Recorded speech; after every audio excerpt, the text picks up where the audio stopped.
lado do Natan, do lado, a 1 metro de distância. Quando a bola chega, cara, você tem que pelo menos colocar o corpo na frente, tentar disputar a bola, não é fazer o pênalti, não, mas pelo menos o cara não chuta do gol, ou chuta, bate no seu corpo. O jogador fica olhando, o cara mete a bola no canto e faz o gol. Quer dizer, isso é falta de concentração. No caso do Felipe Luiz, acho que é a falta de condição física mesmo. Vamos lembrar o jogo do Grêmio em Porto Alegre. Jogou muito bem. E ele teve, assim, as digitais dele estão entranhadas ali, grandes atuações, grandes jogadas, muitos gols. Em 20 ele jogou pra cacete naquela final com o Senna, naquela reta final. Fez gol todos os jogos. O jogo contra o Grêmio em Porto Alegre foi um dos maiores da carreira dele. Aquele 4-2. Golaço. O cara hoje não pega na bola, cara. Você vê o negócio, aí ninguém vai falar nada, ninguém questiona. E ele não tem autocrítica. A repercussão entre os torcedores foi péssima. Os jogos dele ruins, não faz gols, não joga bem, nada acrescenta ao time. O Pedro não jogou bem no Fla-Flu, mas teve ainda gols recentes nas partidas anteriores. Né? O Flamengo venceu o Palmeiras. Mas está normal, né? Flamengo e Fluminense fizeram 7 jogos no ano. 3 empates, 2 vitórias do Fluminense, ambas sobre o Vitor Pereira, aquele 2-1 da Taça Guanabara, né? E aqueles 4-1 vergonhosos na final. E o Flamengo venceu 2 vezes, com o Vitor Pereira, no 2-0, jogo de ida no Campeonato Carioca, e a vitória na Copa do Brasil. O Fluminense venceu o Carioca, o Flamengo eliminou o Fluminense da Copa do Brasil. O Flamengo vencesse a Copa do Brasil, conseguiu perder para o São Paulo com um time muito melhor, em termos de valores, né? Com várias atrapalhadas, então, do Sampaoli. As pessoas diriam, olha, o Flamengo ganhou a Copa do Brasil, no caminho eliminou o Fluminense. Então foram 2 jogos diferentes, né? Uma final e também um jogo eliminatório do mata-mata nacional. Então, a temporada equilibrada, o empate é algo absolutamente normal. O que o Flamengo, nessa reta final, não poderia é perder para o Grêmio sem Soares, depois de ter o jogo nas mãos, no modo banana, em 10 minutos, 3 gols, ter o senhor Gerson expulso daquela maneira, sabendo como são esses árbitros brasileiros, no começo do jogo, ainda, no primeiro tempo, melhor dizendo, né? E tomar uma virada de um Santos claudicante lutando contra rebaixamento, com o Flamengo sendo mandante. Esses são os problemas do Flamengo recentes. Sem falar em empate com o América Mineiro, empate com o Inter misto, com o São Paulo reserva, empate com o Cruzeiro, lá atrás. O Cruzeiro estava na fase melhor do que essa atual, mas é o Cruzeiro vindo da 2ª divisão e louquinho para voltar para ela. O Flamengo empatou no Maracanã, perdeu por 3-0 para o Atlético Paranaense em Cariacica, num jogo ridículo. Enfim, esses pontos todos, em casa, perdidos em casa especialmente, é que pesam agora. Empatar com o Fluminense não é o problema. O problema está lá atrás, inclusive nesses 2 jogos na era Tite. Então, achei assim, a rodada normal. O problema é que o Flamengo tem um déficit lá de trás por conta de uma série de erros que vão sendo cometidos. Começa com a diretoria e passa pelos técnicos, uns mais, outros menos, e pelos jogadores também, né? Pelos jogadores também. Porque se você olhar, por exemplo, o jogo contra o Grêmio, eu acho que ali tem enorme responsabilidade dos atletas. A desconcentração, relaxamento, a maneira como as jogadas do Grêmio foram construídas, tabela por dentro da defesa, bola que você pode afastar o perigo para dar uma reorganizada no sistema defensivo e a bola fica ali, ninguém afasta. O menino lá, Natan, 18 anos, recebe a bola ali para finalizar, o Everton Ribeiro está do lado dele, nem esboça uma reação para dificultar o arremate do adversário. Coisas que aconteceram ao longo de toda a temporada. Aí o Tite não vai fazer mágica, nem técnico nenhum, né? Aliás, eu acho até que os técnicos eles têm responsabilidades assim, específicas em alguns jogos, sabe? Tipo o jogo da final da Copa do Brasil no Maracanã, Flamengo e São Paulo. Ali, para mim, tem muito do São Paulo. Ali ele errou tudo. Da insistência com o goleiro Matheus Cunha, a escalação com Gabigol e Pedro, e não conseguiu mudar isso durante o jogo, né? Então, mas o principal é a diretoria e boa parte do grupo de jogadores, sabe? Esses caras estão numa dívida danada. Exatamente. Isso que o Mauro falou, né, da partida já na era Tite contra Grêmio e Santos, a gente ainda dá para completar, né? O Grêmio sem o Luiz Soares e o Santos sem o Marcos Leonardo. O Santos que está com dificuldade de vencer, gigante ainda, não tinha nem o Marcos Leonardo na partida lá em Brasília. André, bom dia, meu amigo. Prazer imenso ter você. Às vezes, zagueiros razoáveis ou até mais fracos, volantes, fazem o nome em cima de jogadores talentosos porque ganha na parte física. Isso cada vez mais vai se acentuar. Então, assim, o clube percebe facilmente, ainda mais com os equipamentos, os recursos atuais, quando o cara não está se cuidando. Não está se cuidando, você vai... Naturalmente, você vai embora, cara. Você não vai ficar ali. E aí, no caso específico do Flamengo, pela condição que tem financeira, cara, isso tinha que ser assim. Todo mundo se matando para estar no Flamengo. E não querer ir embora de jeito nenhum. Falar assim, cara, isso aqui é um paraíso. Aqui eu ganho em dia, CT estruturado, torcida grande, jogo do Maracanã, tenho mídia pra caramba. Quando jogo bem, nossa, eu não posso nem ir na rua. sou idolatrado, a imprensa enche a minha bola, que o Flamengo é isso, tem muito oba-oba também, né? Então, cara, o Vampeta fala muito isso, ele tem razão, ele fala, não tem lugar melhor para jogar do que o Flamengo pagando em dia. Aí ele até brinca com a situação lá que ele não recebia. Ele fala, porra, cara, todo Rio de Janeiro, se joga bem, todo mundo só te elogia. Pô, maravilha. E o Flamengo hoje é isso, cara. Então, os jogadores, num clube como o Flamengo, eu acho que serve para outros também, que são estruturados, organizados, Atlético Paranaense, na realidade, os jogadores que estão lá, Palmeiras, etc. O cara tinha que se matar para ficar no Flamengo. Agora, isso é com relação profissional, né? O camarada percebe que o sujeito chega para treinar, não tem rendimento e tal.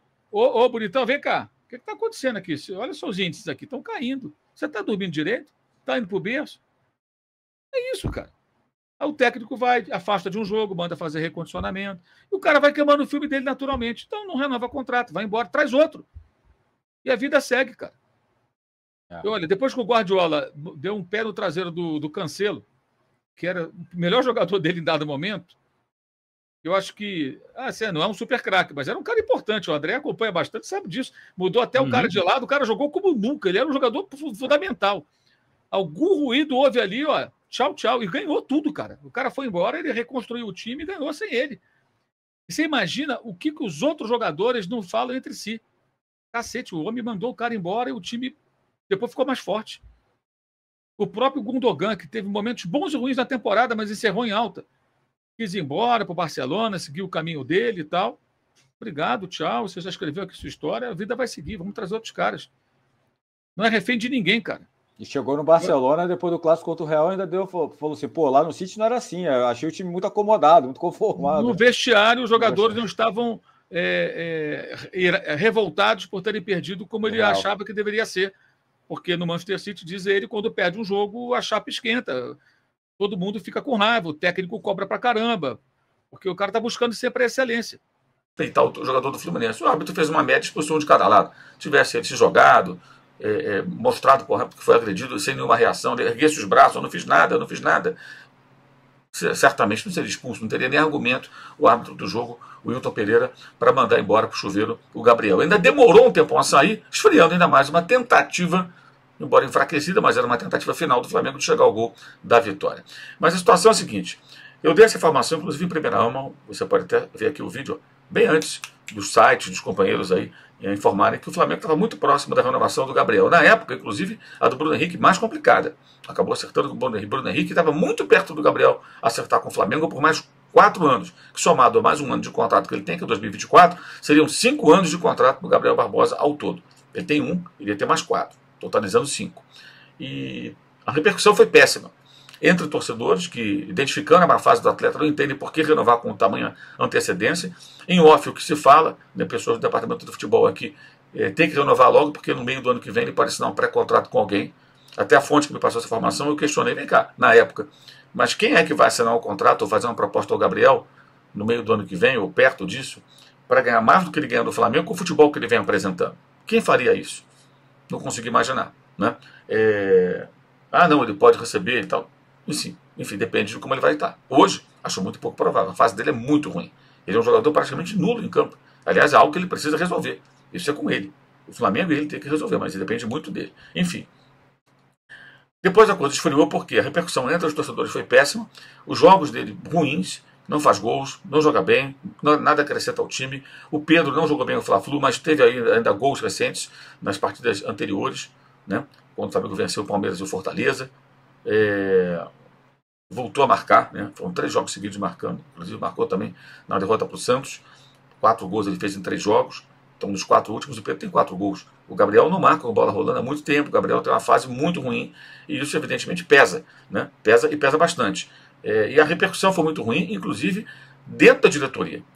Eu posso dizer que potenciais candidatos à presidência do Flamengo, que herdarão o cargo do Landim se forem eleitos, se for eleito um deles, tá? Também são contrários. Gente da própria diretoria que quer se candidatar, pelo menos 2 nomes, tá? Pessoas que querem se candidatar à presidência do Flamengo e que não sorriem para a ideia da renovação.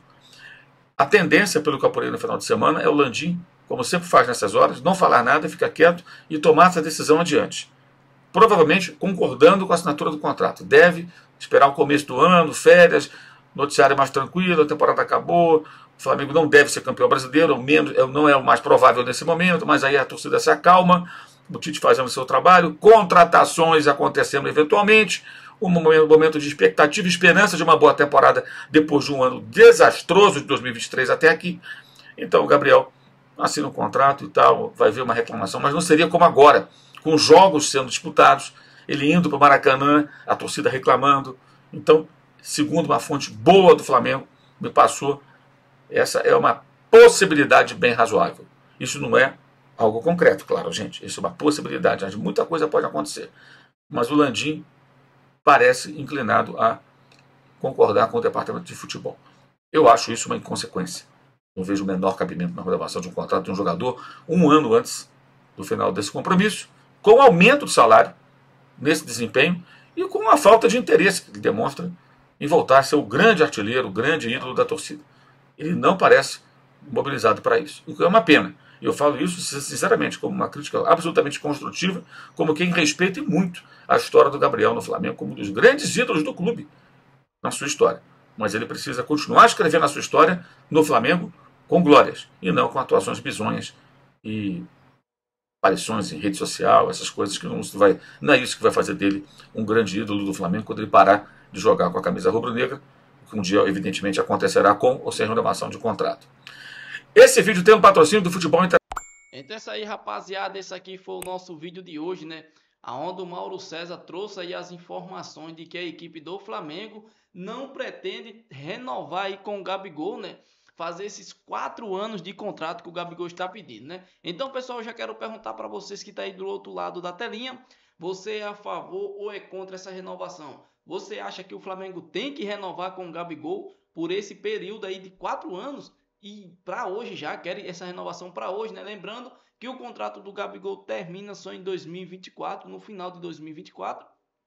E ele já quer essa renovação aí, né? Então, dirigentes do Flamengo aí estão, né, entre aspas, indecisos aí, tá tendo divisões, onde uma parte quer e outra parte não quer fazer essa renovação já o quanto antes, justamente por conta dessa má fase do Gabigol, né? Porque não adianta fazer uma renovação com um jogador que não tá mostrando bom futebol nos últimos jogos, quando entra totalmente sem noção e sem se importar com o clube, né? Isso foi a prova, a publicação que ele fez recentemente depois do empate do Flamengo no Clássico, no Fla-Flu, onde ele foi expulso, gerando muita polêmica. Ele postou uma foto dando risadas, né? Então é um cara totalmente fora da casinha, beleza? Então, pessoal, esse aqui foi o nosso vídeo, espero que vocês tenham gostado. Comente aqui, deixe nos comentários a sua opinião.